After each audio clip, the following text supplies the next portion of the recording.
With the trade deadline approaching, rumors were swirling about Brook Lopez's potential departure from Brooklyn. One trade that was offered up from Detroit was for Andre Drummond, but I decided my main target was going to be DeAndre Jordan. We had gotten an offer from the Clippers in the past, and his, defensive attributes and just the fact that he was 6 overall points higher than Brook Lopez was a little bit too much to pass up. We throw in Doug Mann and pick up a 2021 first-round draft pick in the deal, and this is the package that we are going to accept. So we flip Brook Lopez for DeAndre Jordan. Lopez was the last guy remaining from the original roster when we took over as GM in year number 1, and then looking to fortify the bench here. And I was looking at Al Horford. He was on the block from the Atlanta Hawks, and we're going to offer up Evan Turner there along with Buddy Hield for Al Horford and Aaron Brooks. And then 2 more trades we made: Boban Marjanovic and a second-round pick for Anthony Brown, and then Simbolar, Aaron Brooks, a 2021 first-round draft pick, and Boris Diaw for Patrick Beverley, Tony Allen, and Anthony Bennett. So anyway, we're taking on the LA Clippers, Brook Lopez's new team, in this episode, and it is going to be the last regular season episode. No Chris Paul this time around. He is out with a pinched nerve in the back. He will be back in a week or two, but this Clippers team here is pretty depleted without Chris Paul, honestly.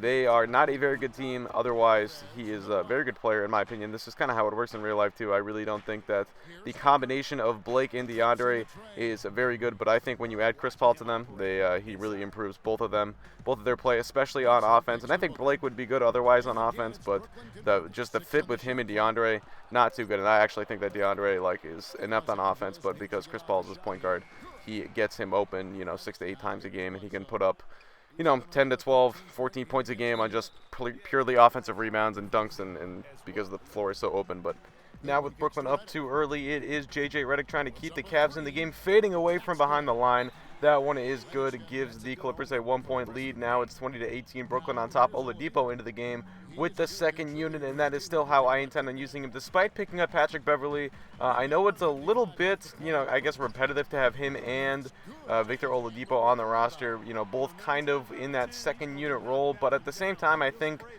just the fact that we do have so many good defensive guards, that's going to really complement having DeAndre Jordan well. Then we can really build an elite defense that is going to, still play at an elite level even when our first unit is on the bench and we have our second unit in there. So anyway, we are down by 3 now. It's Kristaps Porzingis trying to post up his man right here. He's actually going to go to the hook shot from about 12 to 15 feet there, and still with the nice touch off the glass with the left hand. Porzingis gets the hook shot to go, but take a look at the pick and roll. Lopez doing what he does on offense, getting involved and slamming that one down. Clippers up by 1 now. It's Beverley. Nice bounce pass to Chris Miles, who gets to the basket for the one-handed slam, putting Brooklyn back on top. Now it's a 3-point game, 46 to 43. Beverley going up the court to Sheldon. Good touch pass to Al Horford, who slams it with 2 hands. Now we're up by 7 as the second quarter is winding down. Now it's Sheldon from behind the line. That is good. Nets go up by 10, but now the lead is back down to 6. It's J.J. Redick long 2. That one is good. Make it a 4-point game now, 53-49, as J.J. Redick having a very nice first half here. Like I said, doing a lot of the work on offense. Him and Brook Lopez keeping the Clippers in this game so far, but we are shooting 60%, out-rebounding them, out-assisting them, and out-blocking them. So definitely things looking up for us as we start off the second half. It's Brook Lopez, though, going to work on DeAndre in the post right there with the hook shot. Now it's a 7-point game. It is Devin Booker with the pump fake. He's going to now try and drive to the basket. Left hand. That one is good. Patrick Patterson was caught jumping in the air, and an easy lane was created for Booker to attack. But there is Trevor Booker with a 3-pointer to keep the Clippers in this game. Now it's a 6-point game, and it is going to be Patrick Beverley with the ball looking for the screen from Porzingis. He's going to give it to DeAndre, gunning to the basket. DeAndre's man helped off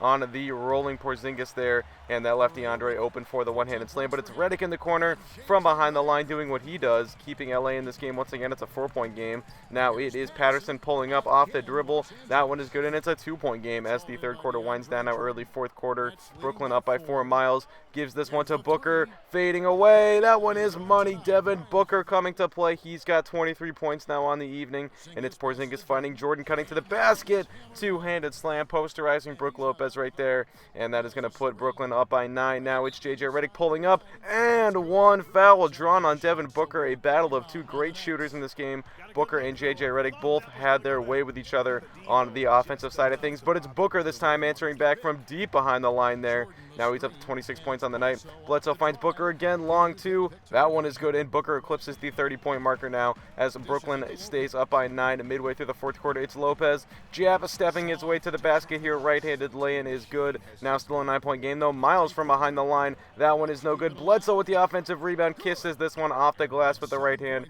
Brooklyn back up by double digits now, under 2 minutes to play. It's a 16-point game, and DeAndre with the and one, capping things off. The free throw would make it. Actually, he would probably miss the free throw now that I think about it, because we are going to go on to win.